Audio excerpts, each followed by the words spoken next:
Welcome to our channel. Today we how to disable NFC tap to charge on EV charging stations step by step clearly.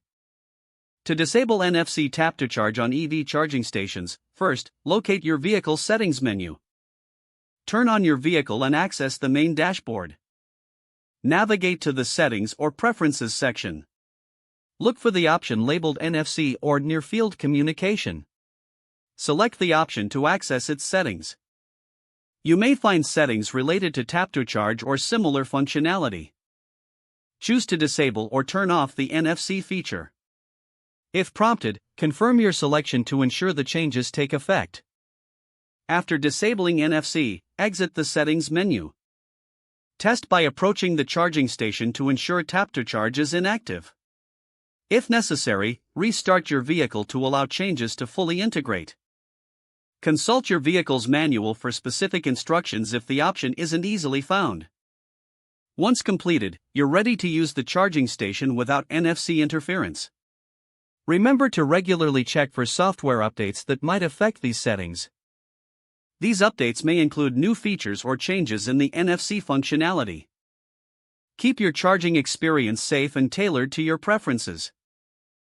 If the page does not load, refresh the browser or try again in a private or incognito window.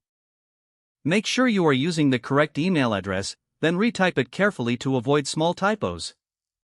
If your password is not accepted, use the reset option and create a new strong password you can remember. Check your spam folder for verification or security emails, then complete any requested confirmation steps. Enable two-factor authentication if available to improve account security and reduce unauthorized access risk. After signing in, review your profile details so your contact information and settings are accurate and current. If you see an error message, note it down and try again after restarting your device and internet connection. Log out when you finish, especially on shared devices, to keep your account and payment information secure. If the page does not load, refresh the browser or try again in a private or incognito window. Make sure you are using the correct email address, then retype it carefully to avoid small typos. If your password is not accepted, use the reset option and create a new strong password you can remember. Check your spam folder for verification or security emails, then complete any requested confirmation steps. Enable two-factor authentication if available to improve account security and reduce unauthorized access risk. Don't forget to like this video and subscribe to our channel for more step-by-step tech guides.